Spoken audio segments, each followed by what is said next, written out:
Bonjour et bienvenue dans cette vidéo consacrée à l'omnibus Captain Britain, paru chez Panini Comics et disponible au prix de 70 €.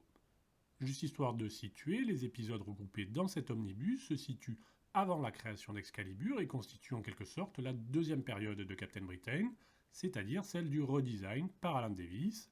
Ce sont de petits épisodes très courts qui étaient publiés durant les années 80 par la branche UK de Marvel et qui sont suivis ici par quelques épisodes américains de Captain America, un annual New Mutants et un annual X-Men. Le sommaire de cet omnibus reprend donc exactement celui du premier omnibus Captain Britain sorti aux États-Unis il y a quelque chose comme 10 ans, je crois. Et pour ceux qui lisent l'anglais, sachez que cet omnibus doit justement ressortir dans les prochaines semaines en VO, dans une version largement étendue, afin d'y inclure les épisodes des années 70, donc ceux avec le premier costume, et que l'on connaît principalement nous grâce à l'album à Reddit ou au Marvel Team Up avec Spider-Man. A noter toutefois que cette nouvelle version étendue semble curieusement ne pas reprendre les deux épisodes de Captain America. Je pense que tout le monde sait que le personnage central de cet omnibus, à savoir Captain Britain, a été créé par Chris Claremont durant les années 70, mais sa version moderne, si j'ose dire, est le fruit du travail d'Alan Davis bien évidemment, mais également de David Thorpe, Jamie Delano ou encore Alan Moore, The Unspoken One, j'aurais envie de dire, tellement les efforts faits dans cet omnibus pour ne pas le citer sont assez malaisants. On sait qu'Alan Moore a eu plusieurs fois des brouilles avec Marvel concernant les rééditions et les droits d'auteur, et malheureusement pour les fans, il n'est pas crédité ici, alors qu'il l'était dans la première version de l'omnibus US. La préface d'Alan Davis, elle non plus, ne fait pas référence à Alan Moore, contrairement là encore à celle du premier omnibus. Bref, même si Panini n'y est pour rien, c'est quand même, je trouve, bien relou. Juste pour info, dans la première version de l'Omnibus US, Alan Moore était crédité pour les épisodes suivants: Marvel Super Hero 387-388, The Daredevils 1 à 11 et The Mighty World of Marvel 7 à 13. Après, vous pourrez quand même voir son nom mentionné généralement à l'intérieur des comics, ça, ils ne l'ont pas touché. Enfin, on va maintenant parler de celui dont on peut parler, c'est-à-dire du jeune Alan Davis, dont le style au début est assez brut mais prometteur. On voit d'ailleurs dès les premiers épisodes des choses assez intéressantes, voire même audacieuses en termes de dessin et de mise en page, surtout si on les compare avec la tristesse des dessins de Paul Neary sur Captain America, pourtant largement postérieur. C'est Alan Davis qui est bien sûr le créateur du nouveau costume, à la demande de Paul Neary et de Marvel, afin de relancer dans la mesure du possible ce personnage, qui n'a jamais réellement remporté un succès franc et massif. Mais personnellement, j'avoue que j'ai toujours eu une certaine tendresse pour le premier costume, celui donc avec le lion héraldique, même si je reconnais qu'il avait probablement besoin d'être un peu modernisé. Davis a souvent invoqué pour justifier ce changement le fait qu'à cette époque il y avait une campagne de pub en Angleterre pour la fraîcheur des œufs qui utilisait justement ce symbole, ce qui faisait qu'on se moquait pas mal du perso, mais bon, je pense qu'ils ont aussi et surtout considéré que l'Union Jack était plus facile à marketer que le lion héraldique, d'autant plus qu'il n'aura échappé à personne, je pense que le nouveau costume ressemble quand même beaucoup à celui d'un célèbre super-héros américain à succès.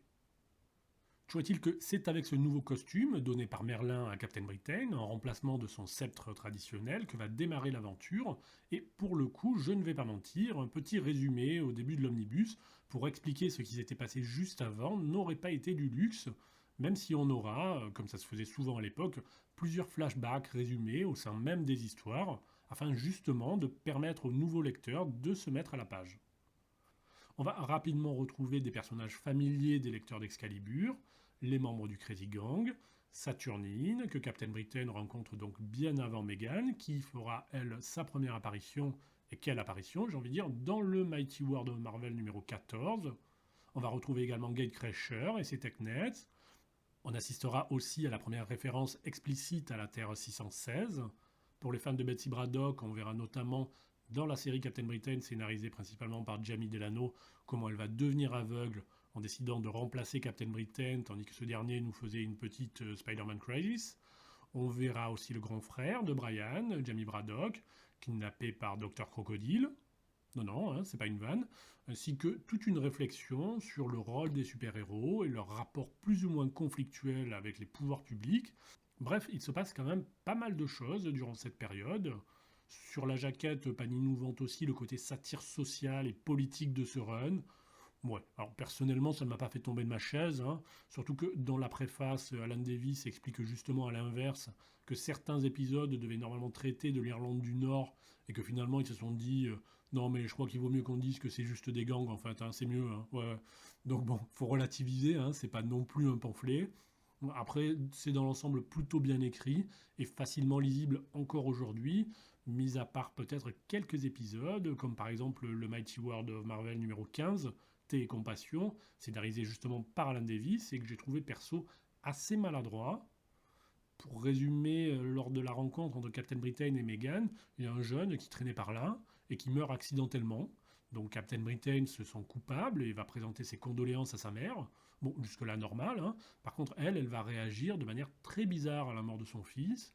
Et peu après, il y a des robots qui débarquent et qui défoncent son salon. Et là, pareil, sa réaction, c'est Osef complet. Genre, non, mais c'est pas grave, la mairie nous trouvera autre chose. J'avoue que je suis resté un peu con en lisant ça, hein. Mais bon, si on prend en considération les conditions dans lesquelles étaient écrits ces comics, c'est-à-dire à l'arrache et avec peu de budget, ça reste quand même globalement plutôt agréable à lire, même si ça relève plus pour moi de l'anecdotique que de l'indispensable. J'avoue également que je trouve le prix un peu excessif.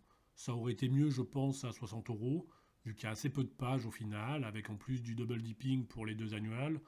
À pagination égale, l'omnibus La mort de Spider-Man, par exemple, c'était seulement 60, hein, donc on s'est pris quand même 10 euros dans les dents avec la nouvelle grille tarifaire.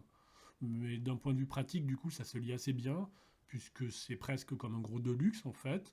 Les couleurs, quant à elles, font parfois un peu de la peine, hein, on va pas se mentir, et j'aurais apprécié perso qu'ils recolorisent tout ça.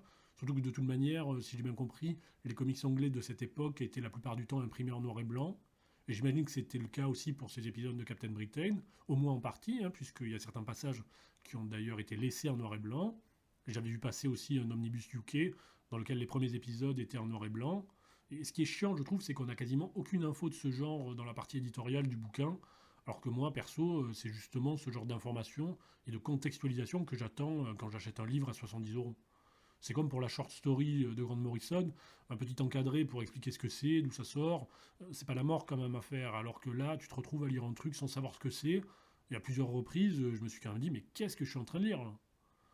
Je suis également obligé de signaler que j'ai eu des petits soucis d'impression sur quelques épisodes. Je pense que c'est uniquement sur mon exemplaire, hein, sinon j'imagine que ça aurait quand même gueulé sur les réseaux sociaux. Mais bon, faites gaffe, hein, et si jamais ça vous arrive, manifestez-vous rapidement auprès de votre vendeur afin de le faire échanger. Encore une fois, Panini est responsable, hein, des failles de son quality control. Voilà, pour résumer, moi c'est une lecture que je ne regrette pas, qui comble quelques trous, c'est vrai. Après, j'irai pas forcément jusqu'à la recommander à tout le monde, hein. Il faut vraiment être fan de Captain Britain ou d'Excalibur, ou alors être un petit peu complétiste, hein. Voilà, allez, à plus.